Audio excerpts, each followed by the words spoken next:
Hi, I'm Sock Marionette, also known as Bargain Counter Argument, under which name I am available on Instagram.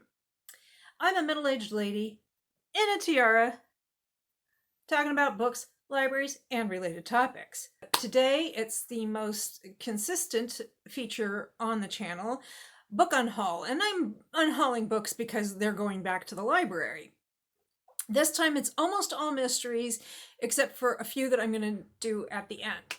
The reason for all the mysteries is that on my every other Monday live stream at 7 p.m. Eastern, this past Monday, which is March 16th, 16th, no, 17th, March 17th, St. Patrick's Day.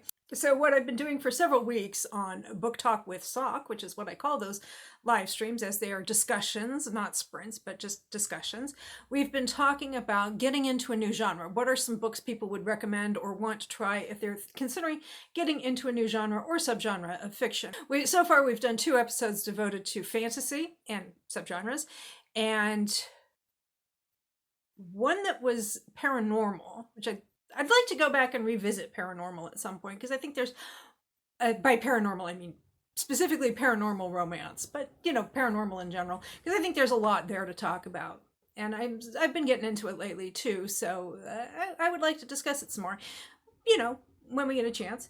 But this last week we did mysteries, and I was joined by Megan of Megan's Book Nook 519, also available on Instagram. And she kind of gravitates more toward cozy mysteries, and I gravitate more toward psychological thrillers or just thrillers in general. So we kind of each talked a little bit about that.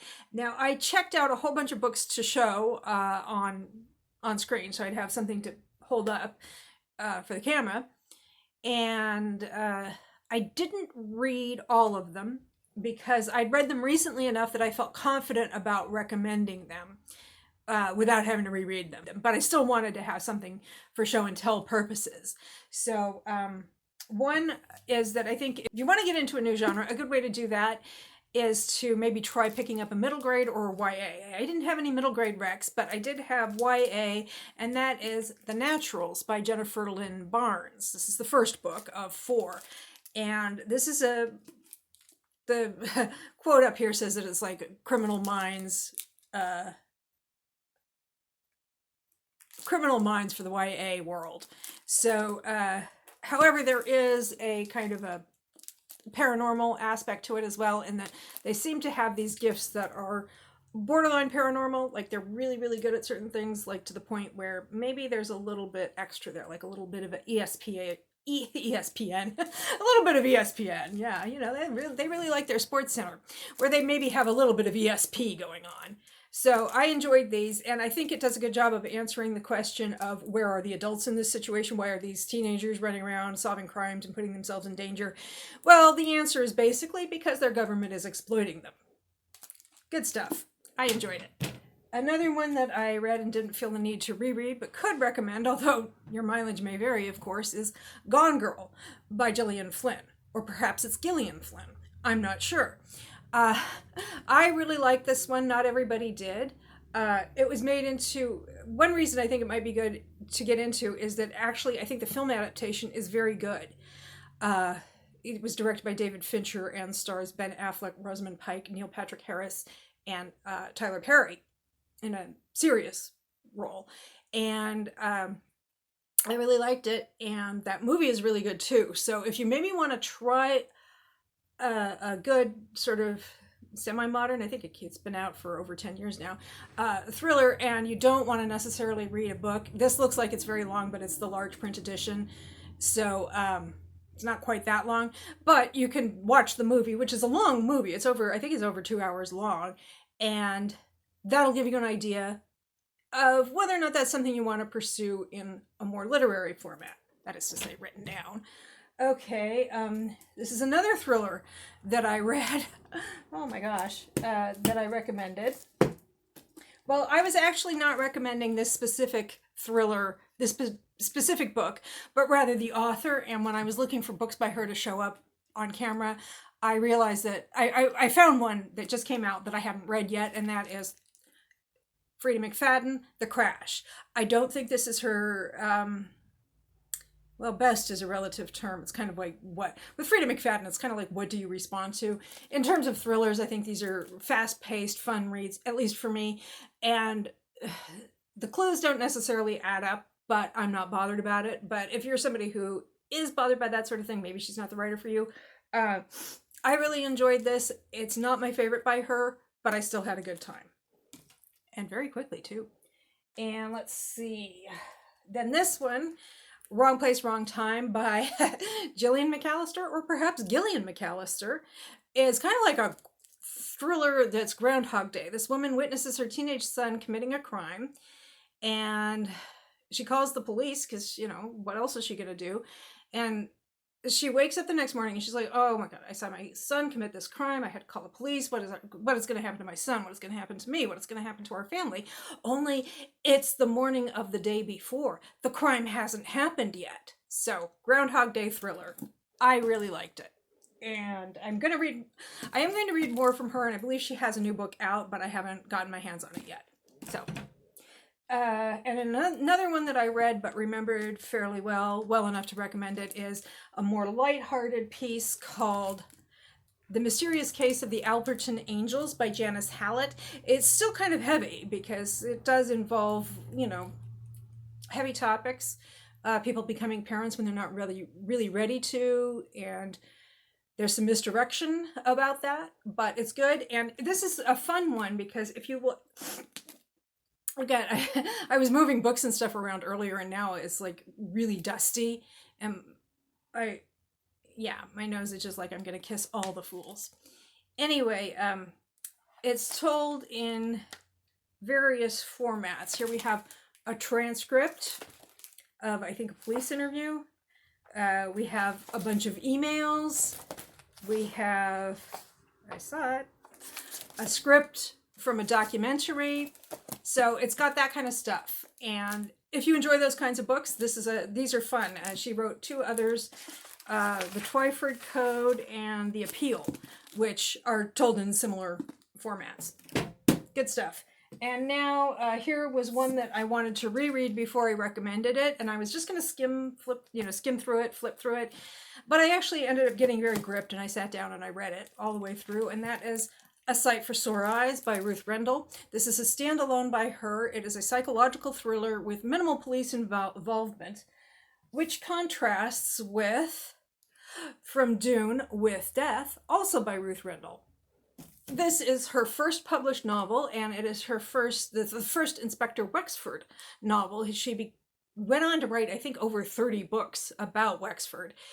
He is an inspector in a small village about an hour's commute outside London, and at the time that this was published, 1964, it was kind of the anti-cozy in a way, because you did have the small town and small town shenanigans and the small town police officer, but it was much grittier than that. And the small town is just like kind of ugly, and there's a lot of discussion of class differences. So it's not like we're going to sit down with Miss Marple and the Reverend, or excuse me, we're not going to sit down with Miss Marple and the vicar and have scones and tea and talk about it.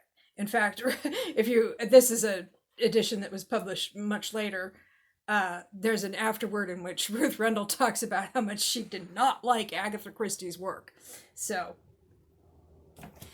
okay, and now the ones that are not exactly mysteries, but kind of mystery adjacent. We have A Letter to the Luminous Deep by Sylvie Cathrall. This is another one that is told through letters, diary entries, journal entries, even at one point an inventory of somebody's library requests. And it's the first of a duology. The second book is coming out in May of this year, 2025, as I'm recording this. And it takes place on a water world. They're humans who did not evolve to live in water, but who live on this water world. Is it Earth of the distant future, or is it a different planet? We don't know. We're not sure. We're going to find out, I think, in the second book. And There's some underwater living. Most people live on the surface. There's like one small island that's the only landmass on this planet. There are a lot of creatures of the deep. A lot of people studying the ocean, its currents, the tides, because it does have tides, and the creatures of the deep. And then something happens to a couple of these people, and then their siblings want to find out what happened to them, so they're trying to figure it out through reading the correspondence. I really liked it. I did this as a buddy read with Abby Jean, and we both really liked it, had a good time. I'm looking forward to reading the sequel again in just a few weeks' time. I already have a hold on it at the library. And then going into romantic suspense, this is paranormal romantic suspense, Waterbound by Christine Feehan. It's the first of the Sisters of the Heart series, also known as the Sea Haven series for the town in which it takes place. And it is romantic suspense. It's really, really enjoyable. I'm looking forward to reading more of this series. This is the first book. I'm working on a vlog about that. So, yeah, it's paranormal in that he has some telepathy, especially with animals, but not limited to animals. And she is what he calls an element. She is, by element, I mean the classical elements, earth, water, air, fire, not the modern understanding of the term. And she is water-bound. She's bound to the water, and the water kind of responds to her in ways that defy physics and are a good time to read about. And then finally, one that is just simply romantic drama, contemporary romantic drama, The Gravity of Us by Brittany C. Cherry. And this is a contemporary romantic drama with some humorous elements, but it's basically very dramatic. You have a couple of people, one of whom is extremely damaged, just trying to work out their stuff. It's a single dad also, so it's good. I liked it, but it wouldn't be for everybody because there is an element of maybe cheating, infidelity, depending on how you define that. Okay, so those are my books that are going back to the library, and let's see. So that's 2, 4, 6, 8. That's 9 books. Let's see if I can actually return more books than I check out this time, and maybe start working on some of the books I already own, or some of the books I already have out from the library.